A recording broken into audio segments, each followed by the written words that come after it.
Berikutnya adalah manajemen pembangunan dan manajemen data pembangunan itu memiliki hubungan yang tadi saya sebut barusan. Hubungannya apa, Bapak Ibu? Yang pertama adalah menerapkan manajemen data dalam manajemen pembangunan menjadi manajemen data pembangunan. Nah ini. Jadi materi kita pagi ini adalah manajemen data dengan konteks manajemen pembangunan. Jadi bukan manajemen data yang tanpa konteks, ya tanpa konteks. Tapi konteksnya adalah dalam manajemen pembangunan. Maka kita kemudian menyebutnya menjadi manajemen pembangunan, manajemen data pembangunan. Nah, apa yang membedakan antara manajemen data biasa dengan manajemen data pembangunan? Yaitu tadi, sebelumnya saya sudah menyebutkan ada 4 subsistem manajemen pembangunan, ya. Nah, koridornya adalah pada 58 regulasi, maka kita harus memahami bahwa data-data pembangunan tersebut ada sebetulnya disebutkan sebetulnya di dalam list kerangka-kerangka regulasi tersebut. Contoh, misalkan ketika kita menyusun kebijakan pembangunan tahunan, baik itu dalam bentuk rencana kerja pemerintah, kalau pusat, maupun rencana kerja pemerintah daerah, kalau di level provinsi atau di level kabupaten kota, maka di dalamnya kita pasti berbicara soal prioritas pembangunan. Kita bicara soal apa saja target-target yang menjadi prioritas. Kita berbicara misal indikator-indikator yang menjadi target prioritas pembangunan. Kita berbicara misalkan magnitude atau angka-angka yang menggambarkan indikator yang menjadi target tersebut, dan seterusnya. Yang semua itu tentu kita harus memiliki data sehingga kita dapat menyimpulkan bahwa suatu prioritas itu ada targetnya. Target ini pasti ada indikatornya. Indikator ini pasti ada besarannya, besaran atau angkanya. Nah, bagaimana mencari angkanya? Maka kita harus mengetahui manajemen data. Karena konteksnya adalah pada kebijakan pembangunan, maka manajemen data yang kita lakukan adalah manajemen data pembangunan. Nah, itu Bapak Ibu ya. Jadi penjelasan pertama saya ini sangat penting sekali untuk dipahami ya. Nanti kalau ada yang bertanya manajemen data bedanya apa Pak Randy dengan manajemen data pembangunan? Nah, ini jawabannya sudah saya sampaikan ini ya. Baik Bapak Ibu, mari kita pelajari apa aja sih yang penting di dalam manajemen data pembangunan. Yang pertama adalah tadi sudah disebutkan sebetulnya oleh Pak Heri ya, bahwa soal data kita yang menentukan kebutuhan data, bukan ketersediaan data ada lalu menentukan kebutuhan kita. Jadi jangan dibalik ya. Kita misalkan ingin kita ingin misalkan DIY Daerah Istimewa Yogyakarta pada tahun 2030 bebas dari kemiskinan ya, atau angka kemiskinan tahun 2030 di Daerah Istimewa Yogyakarta sama dengan 0. Nah, barulah kita bekerja untuk mencari datanya. Nah, untuk proses mencari datanya itu, maka kita memerlukan manajemen data pembangunan. Ya, jangan dibalik, ya. Misalkan, oh datanya yang ada ABC, maka nanti saya akan menentukan kebijakan pembangunannya itu A1, B1, C1. Kenapa? Karena datanya yang ada cuma ABC. Saya kebutuhannya adalah W dan kebutuhannya adalah S dan T. Tapi saya nggak punya datanya, maka saya nggak bisa menyusun kebijakan S dan T. Nah, itu ya. Itu jangan dibalik, ya Bapak Ibu. Jadi sering saya masih menemukan kebijakan pembangunan itu masih ditentukan, didrive oleh ketersediaan data. Barulah kebijakannya muncul. Kebalik, ya, kebijakannya dulu yang harus kita determinankan, ya, kita harus pastikan, barulah kita kemudian mencari akal, mencari cara, mencari teknik bagaimana mencapai supaya kita bisa memenuhi kebutuhan datanya, ya. Itu yang pertama. Yang kedua, Bapak Ibu, saya sangat memahami bahwa dalam manajemen pembangunan komprehensivitas data itu sangat luas, ya. Sehingga di sini diperlukan satu kerjasama antar berbagai jenis data yang saya sebut sebagai ekosistem data perencanaan pembangunan, ya. Nah, saya akan menjelaskan secara rinci di belakang apa saja data-data yang satu sama lain terkait dalam ekosistem data perencanaan bangunan, atau saya juga sering menyebutnya sebagai ekosistem data pembangunan, ya, perencanaannya dalam kurung bisa dihilangkan. Nah, kemudian yang ketiga, Bapak Ibu, yang perlu kita pahami adalah data setting atau lapangan data dan dataset, ya. Nah, ini seringkali memang benar tadi sudah disinggung oleh Pak Imam tadi, Mas Imam tadi, moderator yang di depan tadi itu, bahwa perencanaan pembangunan atau data pembangunan yang kita miliki ini banyak, ya. Tapi miskin analisis. Nah, itu. Kenapa? Karena kita tidak tahu bagaimana cara memvisualkan database yang kita miliki dalam bentuk dataset yang baik dan benar. Nah, ini, ya. Oleh sebab itu,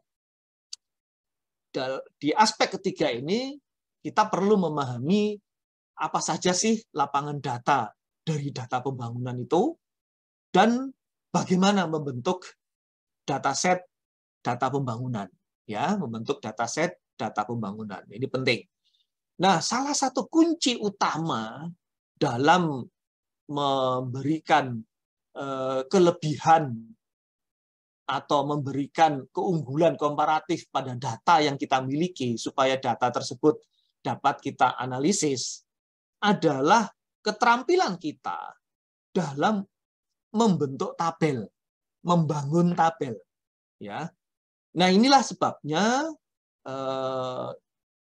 insya Allah pagi ini akan saya sampaikan secara sekilas, namun sekali lagi saya tidak berjanji setelah teman-teman melihat, mendengar dan memahami apa yang saya sampaikan hari ini itu langsung tiba-tiba jam 12:05 itu langsung teman-teman bisa, itu saya nggak jamin, ya.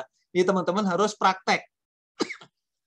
Oleh sebab itu, ya, dalam pembentukan tabel teman-teman harus memahami teori tabel, ya, teori tentang tabel. Nah, salah satu pendekatan yang baik saya kira adalah pendekatan BCNF atau Boyce Code Normal Form. Nah, ini nanti akan saya sampaikan kepada teman-teman secara sekilas, ya. Tentu sekilas ini dalam arti hanya memberikan pemahaman, bukan dalam hal prakteknya, ya. Nah, ini prakteknya nanti perlu ini teman-teman lakukan sendiri, ya.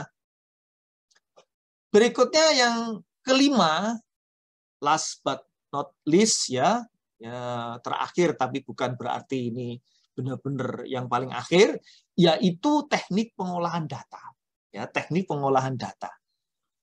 Macam-macam, Bapak Ibu, teknik pengolahan data ini yang saya pelajari, ya, mulai dari S1, S2, S3, ya, macam-macam. Ada pembagiannya berdasarkan jenis research, ya.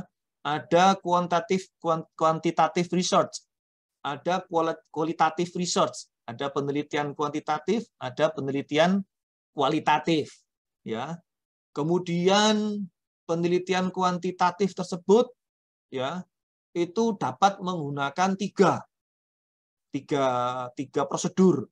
Yang pertama adalah prosedur matematika, kedua adalah prosedur statistika, ya. Yang ketiga adalah prosedur analitika. Nah, ini, ya. Jadi ada 3 prosedur itu, Bapak Ibu. Ada yang kuantitatif, kemudian yang kualitatif, macam-macam, Bapak Ibu. Ada yang penelitian kualitatif itu ada yang grounded research, ada yang penelitian antropologis, ada yang penelitian historis, ada yang penelitian penelitian kajian hukum, ada yang macam-macam ya. Ada beberapa puluh jenis metode atau teknik pengolahan data yang menjadi tools dalam penelitian kualitatif ya. Namun kalau penelitian kuantitatif itu ada 3, yaitu matematik atau matematika, statistika, dan analitika ya. Nah, itu kalau penelitian kuantitatif. Nah, dalam manajemen data Bapak Ibu, tentu sangat mengikuti jenis penelitian atau jenis research atau jenis kajian yang sedang kita lakukan. Ya, tentu ini sangat berbeda. Nature, karakter, ya, sampai ke nurture dari manajemen data pembangunan itu pasti mengikuti jenis penelitian atau jenis kajian atau jenis research yang kita lakukan, ya pasti itu. Cara menyampaikan datanya juga pasti berbeda, ya. Contoh, dalam penelitian kualitatif tentu penyampaian datanya dalam bentuk foto, video, rekaman, ya. Nah itu berbeda dengan metode yang digunakan pada penelitian kuantitatif, misalkan matematika, tentu pasti menggunakan diagram, misalkan diagram parabol, diagram stereometri, diagram berbagai macam bentuk 3 dimensi, ya. Kemudian kalau statistika kita mengenal diagram regresi, diagram korelasi, gitu ya. Kemudian juga kita mengenal bentuk seperti skewness, double skewness, ya. Kemudian kita juga dalam bentuk pivot dan seterusnya, statistika. Kalau analitika kita mengenal bentuk misalkan diagram semantik atau diagram ontologi yang menghubungkan antar peristiwa dalam skala wujud gambar yang memiliki magnitude tertentu, ya. Nah, itu. Nah, dari 5 hal ini kita sudah mulai masuk sebetulnya Bapak Ibu, ya. Manajemen data pembangunan itu 5 kunci ini yang harus kita pahami di awal, ya. Kemudian Bapak Ibu kita masuk ke manajemen pembangunan. Ya. Manajemen pembangunan ini tiada lain merupakan deskripsi yang lebih teknis dari sistem perencanaan pembangunan tadi itu. Yang secara teoretik manajemen pembangunan ini ada atau Bapak Ibu bisa temukan dalam berbagai macam teori-teori public finance, teori-teori development, teori-teori kebijakan, ya, teori-teori public policy dan macam-macam, ya. Intinya dalam manajemen pembangunan itu ada 10 simpul yang lebih detail. Yang pertama adalah data pokok, Bapak Ibu, ya, data pokok. Dalam manajemen pembangunan yang paling penting ada 10 ini, ya. Yang pertama adalah data pokok, Bapak Ibu, ya. Di data pokok ini Bapak Ibu bekerja melakukan manajemen data terkait dengan upaya-upaya pengadaan data. Ya, pengadaan bukan berarti beli, ya, tidak, ya. Pengadaan bukan berarti beli. Pengadaan data dimaksud bisa berupa Bapak Ibu melakukan akuisisi data, ya, atau memperoleh data yang diharapkan dari pihak ketiga, ya, melakukan akuisisi data. Yang kedua, Bapak Ibu melakukan pendataan secara mandiri, ya, memperoleh datanya langsung dilakukan secara mandiri, baik itu dilakukan terhadap seluruh populasi yang kita sebut sebagai sensus, maupun dilakukan terhadap sebagian dari populasi yang kita sebut sebagai sampling, ya, sampling. Nah, untuk memperoleh data sampling tentu kita harus melakukan survei. Seringkali survei itu hanya dipakai pada saat kita melakukan sampling. Tidak. Pada saat kita melakukan sensus sekalipun, kita juga harus melakukan survei. Survei awal, survei pendahuluan. Ya. Survei dimaksud adalah untuk mengkaji ketepatan instrumen pendataan yang akan kita gunakan untuk men-scale up atau memperluas unit analisis yang akan kita ambil. Jika unit analisisnya adalah total seluruh populasi, maka kan itu namanya sensus. Nah, sebelum kita salah dalam melakukan pendataan terhadap seluruh unit analisis, maka kita perlu melakukan survei awal. Survei awal ini diperlukan dalam rangka menguji ketepatan instrumen pendataan. Nah, dengan demikian, kita juga harus memahami bagaimana membuat instrumen pendataan yang tepat, yang berdaya guna. Ya, misal, ciri-ciri dari instrumen pendataan yang berdaya guna itu ada 3, Bapak Ibu. Ada 3. Yang pertama adalah benar-benar menggambarkan secara langsung atau direct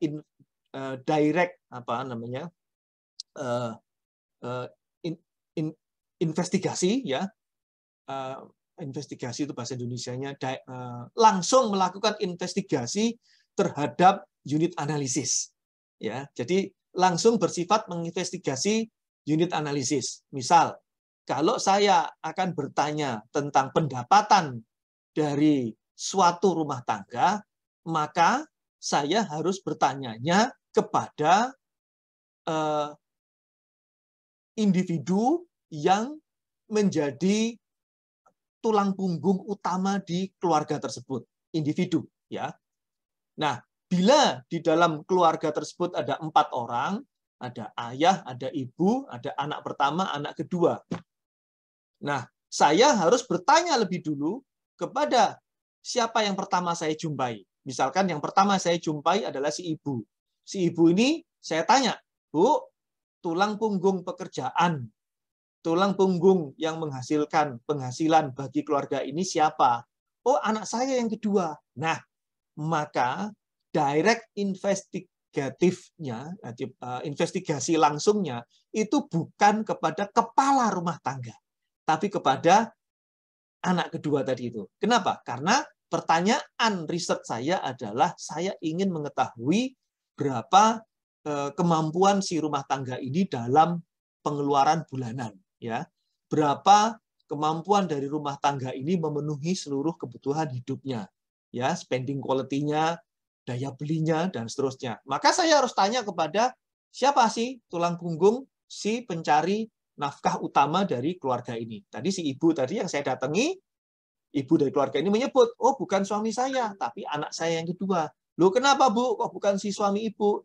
Ya, karena suami saya hanya bekerja serabutan, hanya memberikan tambahan saja kepada kebutuhan penghasilan keluarga. Yang utama justru anak saya yang kedua yang sedang bekerja sebagai pengemudi becak misalkan. Itu lebih besar penghasilannya ketimbang yang lain. Ini yang utama, Pak. Nah, itu.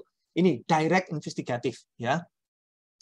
Kemudian ciri yang kedua dari tools pendataan atau dari instrumen pendataan yang bagus adalah ciri yang kedua adalah memiliki indikator langsung, ya, memiliki indikator langsung.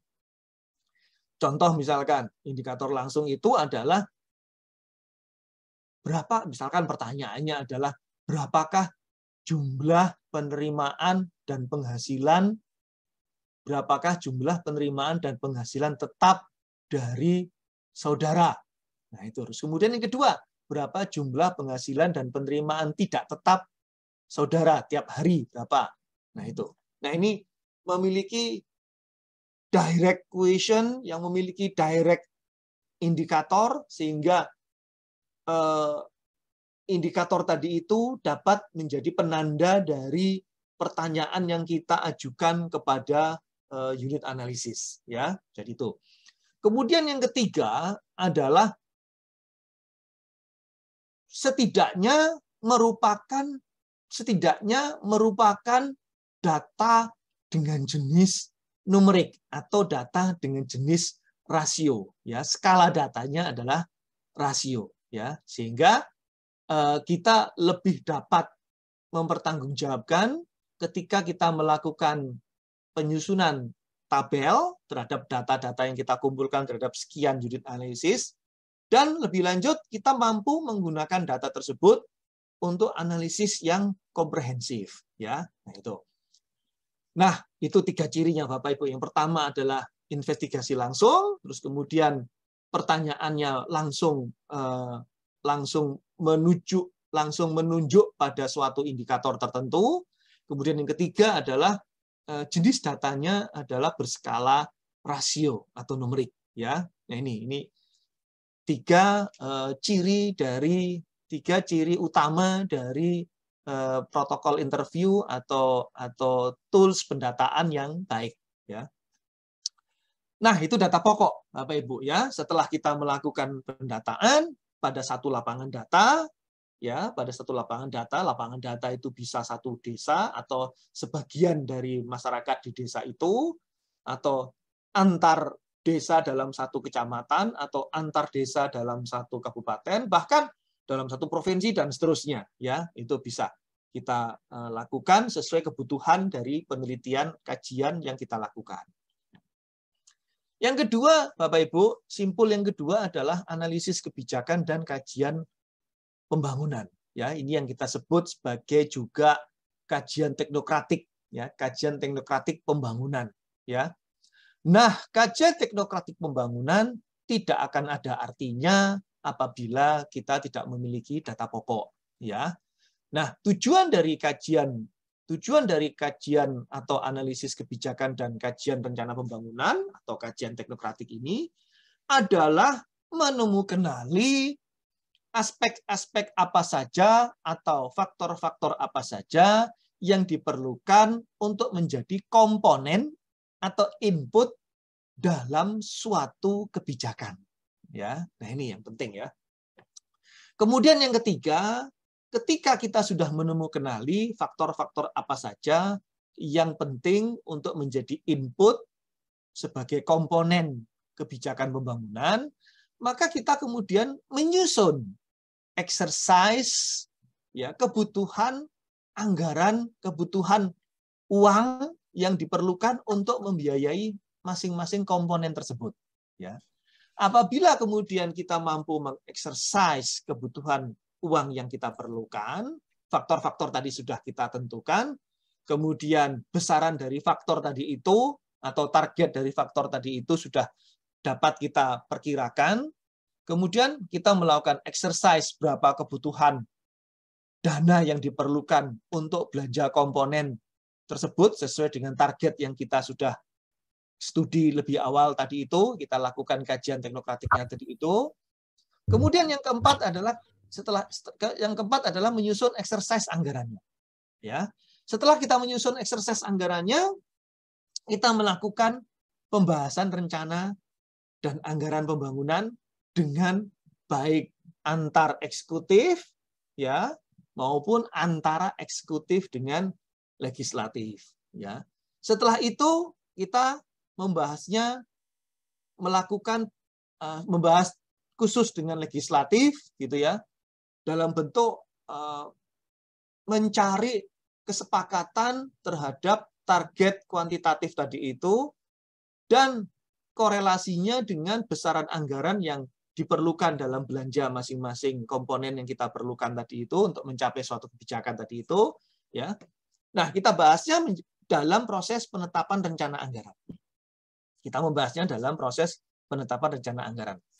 Kemudian setelah selesai, ketok palu legislatif menjadi kebijakan pembangunan, menjadi RKPD, menjadi RKP, DPR bersama pemerintah menyepakati RKP, ya, yang utama adalah dimulai dari target makro, kemudian target turunannya, kemudian target prioritas, kemudian target program sampai ke target proyek, bahkan sampai ke target kegiatan dan seterusnya, ya. Nah, setelah disepakati target-target tersebut beserta kelengkapan anggarannya, maka menjadi kebijakan. Setelah menjadi kebijakan, maka yang kita bayangkan adalah kita harus melakukan pelaksanaannya, ya, melaksanakan kebijakan tadi itu dalam bentuk pengadaan barang dan jasa. Nah, ketika pengadaan barang dan jasa ini sudah tersedia, disinilah pelaksanaan rencana dan anggaran itu sebetulnya terjadi, yaitu kita melakukan pengendalian. Ya, sembari melakukan pengendalian, kita melakukan pemantauan, lalu kita juga melakukan evaluasi. Nah, 10 titik manajemen pembangunan ini menjadi pegangan kita. Dengan demikian dalam manajemen data pembangunan, data apa sih yang kita perlukan di masing-masing titik? Nah, kan itu PR-nya. Nah, kan PR-nya itu. Data apa sih yang kita perlukan di masing-masing titik, Bapak Ibu, ya. Nah, inilah yang kita sebut sebagai manajemen data pembangunan, ya. Di samping di faktor ada 5 faktor di depan tadi itu, ya, bahwa kita memperoleh data harus didahului dari kebutuhan kebijakannya dulu. Baru kita memikirkan data apa yang kita perlukan. Jangan dibalik. Jangan dibalik ya. Nah, itu. Kemudian kita harus tahu lapangan data, kemudian kita harus tahu juga data, cara mengumpulkan datanya, kemudian kita juga harus tahu cara menganalisis datanya, cara mengolah datanya, ya. Kemudian kita juga harus tahu bagaimana kita menggunakan data tersebut, ya, sesuai kebutuhan tadi itu. Nah, pertanyaan 5 aspek ini, ya Bapak Ibu, ya, ini kita menentukan kebutuhan data, bukan kita ditentukan oleh data yang tersedia. Kemudian kita harus tahu ekosistem datanya apa saja. Kemudian kita harus tahu lapangan data dan datasetnya apa saja. Kemudian kita harus tahu bagaimana membentuk tabelnya. Kemudian kita harus tahu bagaimana cara mengolah datanya. Nah, masing-masing ini ada di dalam setiap titik. Ada di dalam setiap simpul-simpul ini, ya, ada dalam setiap titik ini, ya, simpul atau titik. Butuh data apa pada saat kita berbicara data pokok? Butuh data apa ketika kita bicara analisis kebijakan dan kajian rencana pembangunan? Dan nanti akan saya bahas satu persatu, ya. Baik, ini pemahaman manajemen data pembangunan di sini. Dengan demikian Bapak Ibu sudah paham sekarang, sudah tahu minimal, ya. Soal paham nanti kita bisa tanya jawab, ya. Sudah tahu di sini. Oke?